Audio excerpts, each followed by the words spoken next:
ಇನ್ನು ಯಾದಗಿರಿಯಲ್ಲಿಯೂ ಕೂಡ 15 ದಿನಗಳಿಂದ ರೈತರು ಪ್ರತಿಭಟನೆಯನ್ನ ಮಾಡ್ತಾ ಇದ್ರು, ನಮ್ಮ ಜಮೀನಿಗೆ ನೀರು ಹರಿಸಿ ಅಂತ. ಆದ್ರೆ ಯಾವಾಗ ತಾಳ್ಮೆಯ ಕಟ್ಟೆ ಒಡೆಯಿತೋ ಸೀದಾ ರೈತರು ಗೇಟ್ ಅನ್ನ ಒಡೆದಿದ್ದಾರೆ, ತಮ್ಮ ಜಮೀನುಗಳಿಗೆ ನೀರನ್ನ ಹರಿಸಿಕೊಂಡಿದ್ದಾರೆ. ತಾಳ್ಮೆ ಅನ್ನುವಂಥದ್ದಕ್ಕೂ ಒಂದು ಮಿತಿ ಇರುತ್ತೆ.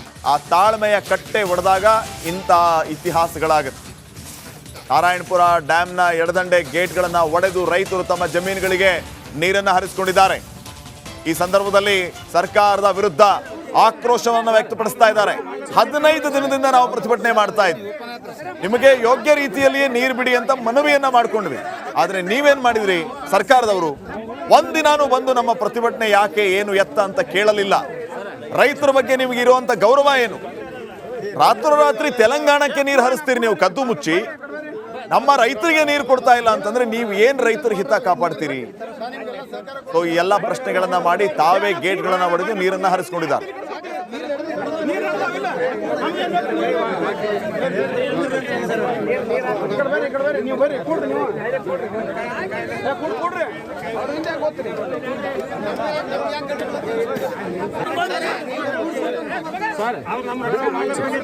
ನಾರಾಯಣಪುರದ ಬಸವಸಾಗರ ಜಲಾಶಯದಿಂದ ಏಪ್ರಿಲ್ 15ರವರೆಗೆ ನೀರನ್ನು ಹರಿಸಬೇಕಂತೇಳಿ ರೈತರು ಕಳೆದ 15 ದಿನಗಳಿಂದ ನಿರಂತರವಾಗಿ ಪ್ರತಿಭಟನೆಯನ್ನು ನಡೆಸ್ತಾ ಇದ್ರು. ಆದರೂ ಸಹ ಸರ್ಕಾರ ರೈತರಿಗೆ ಆ ನೀರನ್ನು ಹರಿಸಲಿಲ್ಲ. ಇದರಿಂದ ರೊಚ್ಚಿಗೆದ ರೈತರು ನಿನ್ನೆ ತಡರಾತ್ರಿ ಏನು ಆ ನಾರಾಯಣಪುರದ ಎಡದಂಡೆ ಕಾಲುವೆಯಲ್ಲಿರುವಂಥ ಉಪಕಾಲುವೆ 11ರ ಏನು ಮುದ್ನೂರು ಗ್ರಾಮದ ಬಳಿ ಇರುವಂಥ 11ರ ಒಂದು ಈ ಉಪಕಾಲುವೆಯನ್ನು ಒಡೆದು ಇಲ್ಲಿಂದ ಒಂದು ನೀರು ಹರಿಸುವಂಥ ಕೆಲಸವನ್ನು ಈಗಾಗಲೇ ರೈತರು ಮಾಡಿರುವಂಥದ್ದು. ಸದ್ಯ ನಾನು ನಿಮಗೆ ಈ ಒಂದು ದೃಶ್ಯಾವಳಿಗಳನ್ನು ತೋರಿಸ್ತಾ ಹೋಗ್ತೀನಿ, ನೋಡ್ತಾ ಇರ್ಬೋದು.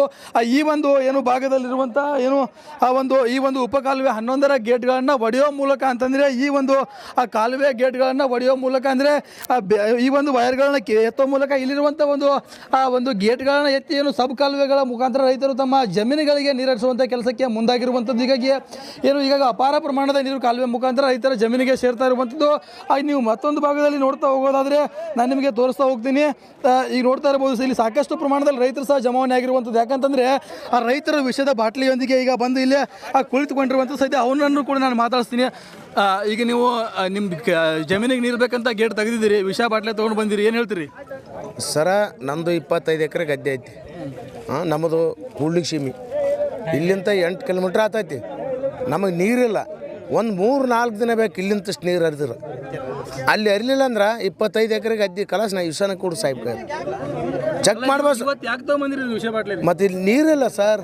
6 ದಿನ ಬಿಡ್ತು ಅಂತ ಹೇಳಿರ, 6 ದಿನ ಬಿಡ್ತು ಅಂತ ಹೇಳ್ಯಾರ ನಮಗೆ. 5 ದಿನ ಇವತ್ತು ನೀವು ಈಗ ನೀರು ಬಿಟ್ಟಿದ್ದೀರಲ್ಲ, ಗೇಟ್ ಮುಚ್ತಾರಂತ ತೊಗೊಂಬಂದಿರ ಹೆಂಗೇನಿದು? ಹ್ಞೂ ರೀ ಸರ, ಗೇಟ್ ಮುಚ್ಚಾರ ಅಂತ ಬಂದೀವಿ ಸರ್. ನಾವು ಮುಂದುವರ್ಸಕತ್ತಾರ ಸರ್. ಕೆನಲ್ದಾಗ ನೀರು ಐತಿ, ನಮ್ಮ ಮನೆ ಮುಂದೆ ನೀರು, ನಮ್ಮ ಸೀಮೆಗೆ ನೀರು ಐತಿ, ನಮ್ಮ ನೀರಿಲ್ಲ. ಮುಂದಕ್ಕೆ ಬಿಡ್ತಾರೆ. ಯಾರಿವರು ಅಧಿಕಾರಿಗಳು ಮಾತಾಡೋಣ ಸರ್. ನಾನು ಮುಂದೆ ಬೇಕಾದ ದಸನಾಪುರ ಬರಲಿ, MLA ಬರಲಿ, ರಾಜಗೌಡ ಬರಲಿ, ನಮ್ಮ ಜಮೀನ್ದಾಗ ನೀರು ಅದಿಲ್ಲ, ನಮ್ಮ ತಾಲೂಕದಾಗ ನೀರು ಅದ. ನಮ್ಮ ತಾಲೂಕದಾಗ ನೀರು ನಮ್ಮ ಭೂಮಿಗೆ ಬೇಕಲ್ಲ ಸರ್. ಮುಂದರ್ಸ್ತಾರೆ ಸರ್. ಹಿಂಡಿ ಅಂದರೆ ಈ ಒಟ್ಟು ಗೇಟ್ ಬಂದ್ ಮಾಡಕ್ಕೆ ಬಿಡಂಗಿಲ್ಲ. ಬಿಡಲ್ಲ ಸರ್ ನಾವು. ಮತ್ತು ಗೇಟ್ ಬಂದ್ ಮಾಡಿದ್ರೆ ಸರ್, ಗೇಟ್ ಬಂದ್ ಮಾಡಿದ್ರೆ ಮತ್ತು ಕಲಾಸ ಸರ್ ಜೀವನ ಹೋಗಲ್ದಕ್ಕ. ನನಗೇನೋ ಹೆಂಡ್ರಿಗೆ ಮಕ್ಕಳಿಗೆ ಮೊಮ್ಮಕ್ಕಳಿಗಾವ. ಅದಾಯ್ತು ಕಲಾಸ ನಾವು ಸತ್ತ ಹೋಗಿ ಬಿಡ್ತೀನಿ ಸರ್. ಇದೇನು ಇಲ್ಲಿರುವಂಥ ರೈತರು ಸಹ ಆಕ್ರೋಶದಿಂದ ಮಾತಾಡ್ತಿರುವಂಥ ಮಾತು. ಯಾಕಂದರೆ ಈ ಒಂದು ಗೇಟ್ಗಳನ್ನು ಮುರಿದು ನಾವು ಈಗಾಗಲೇ ಆ ರೈತ ನಮ್ಮ ಕಾಲುಗಳಿಗೆ, ನಮ್ಮ ಜಮೀನುಗಳಿಗೆ ನೀರನ್ನು ಬಿಡ್ತಾ ಇದ್ದೀವಿ. ಅಧಿಕಾರಿಗಳು ಬಂದು ಒಂದು ವೇಳೆ ಈ ಒಂದು ಕಾಲುವೆಗಳ ಗೇಟನ್ನು ಮುಚ್ಚುವಂಥ ಕೆಲಸಕ್ಕೆ ಮುಂದಾದರೆ ನಾವು ವಿಷವನ್ನು ಕುಡಿದು ಆತ್ಮಹತ್ಯೆಯನ್ನು ಮಾಡ್ಕೊಳ್ತೀವಿ ಅಂತೇಳಿ ವಿಷದ ಬಾಟ್ಲಿಯೊಂದಿಗೆ ಬಂದು ಇದೇ ಒಂದು ಆ ಸಬ್ ಕಾಲುವೆ ಪಕ್ಕದಲ್ಲಿ ಧರಣಿಯನ್ನು ಕುಳಿತಿರುವಂಥದ್ದು. ನಾಗರಾಜ್ ಮಗ್ದುಮ್, ರಿಪಬ್ಲಿಕ್ ಕನ್ನಡ, ಯಾದಗಿರಿ. ಇನ್ನು ಯಾದಗಿರಿಯಲ್ಲಿಯೂ ಕೂಡ 15 ದಿನಗಳಿಂದ ರೈತರು ಪ್ರತಿಭಟನೆಯನ್ನ ಮಾಡ್ತಾ ಇದ್ರು, ನಮ್ಮ ಜಮೀನಿಗೆ ನೀರು ಹರಿಸಿ ಅಂತ. ಆದ್ರೆ ಯಾವಾಗ ತಾಳ್ಮೆಯ ಕಟ್ಟೆ ಒಡೆಯಿತೋ ಸೀದಾ ರೈತರು ಗೇಟ್ ಅನ್ನ ಒಡೆದಿದ್ದಾರೆ, ತಮ್ಮ ಜಮೀನುಗಳಿಗೆ ನೀರನ್ನ ಹರಿಸಿಕೊಂಡಿದ್ದಾರೆ. ತಾಳ್ಮೆ ಅನ್ನುವಂಥದ್ದಕ್ಕೂ ಒಂದು ಮಿತಿ ಇರುತ್ತೆ. ಆ ತಾಳ್ಮೆಯ ಕಟ್ಟೆ ಒಡೆದಾಗ ಇಂಥ ಇತಿಹಾಸಗಳಾಗುತ್ತೆ. ನಾರಾಯಣಪುರ ಡ್ಯಾಮ್ನ ಎಡದಂಡೆ ಗೇಟ್ಗಳನ್ನ ಒಡೆದು ರೈತರು ತಮ್ಮ ಜಮೀನುಗಳಿಗೆ ನೀರನ್ನ ಹರಿಸಿಕೊಂಡಿದ್ದಾರೆ. ಈ ಸಂದರ್ಭದಲ್ಲಿ ಸರ್ಕಾರದ ವಿರುದ್ಧ ಆಕ್ರೋಶವನ್ನು ವ್ಯಕ್ತಪಡಿಸ್ತಾ ಇದ್ದಾರೆ. 15 ದಿನದಿಂದ ನಾವು ಪ್ರತಿಭಟನೆ ಮಾಡ್ತಾ ಇದ್ವಿ, ನಿಮಗೆ ಯೋಗ್ಯ ರೀತಿಯಲ್ಲಿಯೇ ನೀರು ಬಿಡಿ ಅಂತ ಮನವಿಯನ್ನ ಮಾಡ್ಕೊಂಡ್ವಿ. ಆದ್ರೆ ನೀವೇನ್ ಮಾಡಿದ್ರಿ? ಸರ್ಕಾರದವರು ಒಂದಿನಾನು ಬಂದು ನಮ್ಮ ಪ್ರತಿಭಟನೆ ಯಾಕೆ ಏನು ಎತ್ತ ಅಂತ ಕೇಳಲಿಲ್ಲ. ರೈತರ ಬಗ್ಗೆ ನಿಮಗೆ ಇರುವಂತ ಗೌರವ ಏನು? ರಾತ್ರೋರಾತ್ರಿ ತೆಲಂಗಾಣಕ್ಕೆ ನೀರು ಹರಿಸ್ತೀರಿ ನೀವು ಕದ್ದು ಮುಚ್ಚಿ, ನಮ್ಮ ರೈತರಿಗೆ ನೀರು ಕೊಡ್ತಾ ಇಲ್ಲ ಅಂತಂದ್ರೆ ನೀವು ಏನ್ ರೈತರ ಹಿತ ಕಾಪಾಡ್ತೀರಿ? ಸೊ ಈ ಎಲ್ಲ ಪ್ರಶ್ನೆಗಳನ್ನ ಮಾಡಿ ತಾವೇ ಗೇಟ್ಗಳನ್ನ ಹೊಡೆದು ನೀರನ್ನ ಹರಿಸ್ಕೊಂಡಿದ್ದಾರೆ.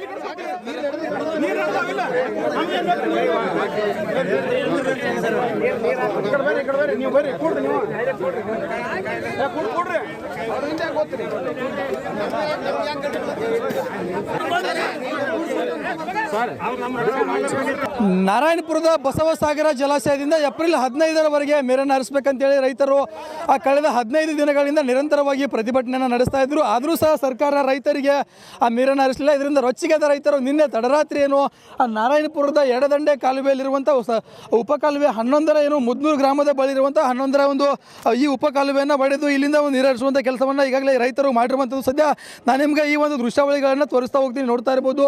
ಈ ಒಂದು ಏನು ಭಾಗದಲ್ಲಿರುವಂಥ ಏನು ಈ ಒಂದು ಉಪಕಾಲುವೆ 11ರ ಗೇಟ್ಗಳನ್ನು ಒಡೆಯೋ ಮೂಲಕ ಅಂತಂದರೆ ಈ ಒಂದು ಆ ಕಾಲುವೆ ಗೇಟ್ಗಳನ್ನು ಒಡೆಯೋ ಮೂಲಕ ಅಂದರೆ ಈ ಒಂದು ವೈರ್ಗಳನ್ನ ಎತ್ತೋ ಮೂಲಕ ಇಲ್ಲಿರುವಂಥ ಒಂದು ಗೇಟ್ಗಳನ್ನ ಎತ್ತಿ ಏನು ಸಬ್ ಕಾಲುವೆಗಳ ಮುಖಾಂತರ ರೈತರು ತಮ್ಮ ಜಮೀನುಗಳಿಗೆ ನೀರು ಹರಿಸುವಂಥ ಕೆಲಸಕ್ಕೆ ಮುಂದಾಗಿರುವಂಥದ್ದು. ಹೀಗಾಗಿ ಏನು ಈಗ ಅಪಾರ ಪ್ರಮಾಣದ ನೀರು ಕಾಲುವೆ ಮುಖಾಂತರ ರೈತರ ಜಮೀನಿಗೆ ಸೇರ್ತಾ ಇರುವಂಥದ್ದು. ನೀವು ಮತ್ತೊಂದು ಭಾಗದಲ್ಲಿ ನೋಡ್ತಾ ಹೋಗೋದಾದರೆ ನಾನು ನಿಮಗೆ ತೋರಿಸ್ತಾ ಹೋಗ್ತೀನಿ. ಈಗ ನೋಡ್ತಾ ಇರ್ಬೋದು, ಇಲ್ಲಿ ಸಾಕಷ್ಟು ಪ್ರಮಾಣದಲ್ಲಿ ರೈತರು ಸಹ ಜಮಾವಣೆ ಆಗಿರುವಂಥದ್ದು. ಯಾಕಂತಂದರೆ ಆ ರೈತರ ವಿಷಯದ ಬಾಟ್ಲಿಯೊಂದಿಗೆ ಈಗ ಬಂದು ಇಲ್ಲೇ ಕುಳಿತುಕೊಂಡಿರುವಂಥ ಸದ್ಯ ಅವನನ್ನು ಕೂಡ ನಾನು ಮಾತಾಡಿಸ್ತೀನಿ. ಈಗ ನೀವು ನಿಮ್ಮ ಜಮೀನಿಗೆ ನೀರು ಬೇಕಂತ ಗೇಟ್ ತೆಗೆದಿದ್ದೀರಿ, ವಿಷ ಬಾಟ್ಲೆ ತೊಗೊಂಡು ಬಂದಿರಿ, ಏನು ಹೇಳ್ತೀರಿ? ಸರ ನಮ್ಮದು 25 ಎಕರೆ ಗದ್ದೆ ಐತಿ. ನಮ್ಮದು ಕೂಡ್ಲಿಗೆ ಸೀಮೆ ಇಲ್ಲಿಂದ 8 ಕಿಲೋಮೀಟ್ರ್ ಆತೈತಿ. ನಮಗೆ ನೀರಿಲ್ಲ. ಒಂದು 3-4 ದಿನ ಬೇಕು ಇಲ್ಲಿಂತಷ್ಟು ನೀರು ಹರಿದ್ರು. ಅಲ್ಲಿ ಹರಿಲಿಲ್ಲ ಅಂದ್ರೆ 25 ಎಕರೆ ಗದ್ದೆ ಕಲಾಸ್ ನಾ ವಿಷನ ಕೂಡ ಸಾಯ್ಬೇಕು. ಚೆಕ್ ಮಾಡ್ಬೋದು. ಮತ್ತು ಇಲ್ಲಿ ನೀರಿಲ್ಲ ಸರ್. 6 ದಿನ ಬಿಡ್ತು ಅಂತ ಹೇಳಿರ. 6 ದಿನ ಬಿಡ್ತು ಅಂತ ಹೇಳ್ಯಾರ ನಮಗೆ. 5 ದಿನ. ಇವತ್ತು ನೀವು ಈಗ ನೀರು ಬಿಟ್ಟಿದ್ದೀರಲ್ಲ, ಗೇಟ್ ಮುಚ್ತಾರಂತ ತೊಗೊಂಬಂದಿರ ಹೆಂಗೇನಿದು? ಹ್ಞೂ ರೀ ಸರ, ಗೇಟ್ ಮುಚ್ತಾರ ಅಂತ ಬಂದೀವಿ ಸರ್ ನಾವು. ಮುಂದುವರ್ಸಕತ್ತಾರ ಸರ್. ಕೆನಲ್ದಾಗ ನೀರು ಐತಿ, ನಮ್ಮ ಮನೆ ಮುಂದೆ ನೀರು, ನಮ್ಮ ಸೀಮೆಗೆ ನೀರು ಐತಿ, ನಮ್ಮ ನೀರಿಲ್ಲ. ಮುಂದಕ್ಕೆ ಬಿಡ್ತಾರೆ. ಯಾರಿವರು ಅಧಿಕಾರಿಗಳು ಮಾತಾಡೋಣ ಸರ್. ನಾನು ಮುಂದೆ ಬೇಕಾದ ದರ್ಶನಾಪುರ ಬರಲಿ, MLA ಬರಲಿ, ರಾಜಗೌಡ ಬರಲಿ, ನಮ್ಮ ಜಮೀನ್ದಾಗ ನೀರು ಅದಿಲ್ಲ. ನಮ್ಮ ತಾಲೂಕದಾಗ ನೀರು ಅದ. ನಮ್ಮ ತಾಲೂಕದಾಗ ನೀರು ನಮ್ಮ ಭೂಮಿಗೆ ಬೇಕಲ್ಲ ಸರ್. ಮುಂದರ್ಸ್ತಾರೆ ಸರ್ ಹಿಂಡಿ. ಅಂದರೆ ಈ ಒಟ್ಟು ಗೇಟ್ ಬಂದ್ ಮಾಡಕ್ಕೆ ಬಿಡಂಗಿಲ್ಲ. ಬಿಡಲ್ಲ ಸರ್ ನಾವು. ಮತ್ತು ಗೇಟ್ ಬಂದ್ ಮಾಡಿದ್ರೆ ಸರ್, ಗೇಟ್ ಬಂದ್ ಮಾಡಿದ್ರೆ ಮತ್ತು ಕಲಾಸ ಸರ್ ಜೀವನ ಹೋಗಲ್ದಕ್ಕ. ನನಗೇನೋ ಹೆಂಡ್ರಿಗೆ ಮಕ್ಕಳಿಗೆ ಮೊಮ್ಮಕ್ಕಳಿಗಾವ. ಅದಾಯ್ತು ಕಲಾಸ ನಾವು ಸತ್ತ ಹೋಗಿ ಬಿಡ್ತೀನಿ ಸರ್. ಇದೇನು ಇಲ್ಲಿರುವಂಥ ರೈತರು ಸಹ ಆಕ್ರೋಶದಿಂದ ಮಾತಾಡ್ತಿರುವಂಥ ಮಾತು. ಯಾಕಂದರೆ ಈ ಒಂದು ಗೇಟ್ಗಳನ್ನು ಮುರಿದು ನಾವು ಈಗಾಗಲೇ ಆ ರೈತ ನಮ್ಮ ಕಾಲುಗಳಿಗೆ, ನಮ್ಮ ಜಮೀನುಗಳಿಗೆ ನೀರನ್ನು ಬಿಡ್ತಾ ಇದ್ದೀವಿ. ಅಧಿಕಾರಿಗಳು ಬಂದು ಒಂದು ವೇಳೆ ಈ ಒಂದು ಕಾಲುವೆಗಳ ಗೇಟನ್ನು ಮುಚ್ಚುವಂಥ ಕೆಲಸಕ್ಕೆ ಮುಂದಾದರೆ ನಾವು ವಿಷವನ್ನು ಕುಡಿದು ಆತ್ಮಹತ್ಯೆಯನ್ನು ಮಾಡ್ಕೊಳ್ತೀವಿ ಅಂತೇಳಿ ವಿಷದ ಬಾಟ್ಲಿಯೊಂದಿಗೆ ಬಂದು ಇದೇ ಒಂದು ಆ ಸಬ್ ಕಾಲುವೆ ಪಕ್ಕದಲ್ಲಿ ಧರಣಿಯನ್ನು ಕುಳಿತಿರುವಂಥದ್ದು. ನಾಗರಾಜ್ ಮಗ್ದುಮ್, ರಿಪಬ್ಲಿಕ್ ಕನ್ನಡ, ಯಾದಗಿರಿ. ಇನ್ನು ಯಾದಗಿರಿಯಲ್ಲಿಯೂ ಕೂಡ 15 ದಿನಗಳಿಂದ ರೈತರು ಪ್ರತಿಭಟನೆಯನ್ನ ಮಾಡ್ತಾ ಇದ್ರು, ನಮ್ಮ ಜಮೀನಿಗೆ ನೀರು ಹರಿಸಿ ಅಂತ. ಆದ್ರೆ ಯಾವಾಗ ತಾಳ್ಮೆಯ ಕಟ್ಟೆ ಒಡೆಯಿತೋ ಸೀದಾ ರೈತರು ಗೇಟ್ ಅನ್ನ ಒಡೆದಿದ್ದಾರೆ, ತಮ್ಮ ಜಮೀನುಗಳಿಗೆ ನೀರನ್ನ ಹರಿಸಿಕೊಂಡಿದ್ದಾರೆ. ತಾಳ್ಮೆ ಅನ್ನುವಂಥದ್ದಕ್ಕೂ ಒಂದು ಮಿತಿ ಇರುತ್ತೆ. ಆ ತಾಳ್ಮೆಯ ಕಟ್ಟೆ ಒಡೆದಾಗ ಇಂಥ ಇತಿಹಾಸಗಳಾಗುತ್ತೆ.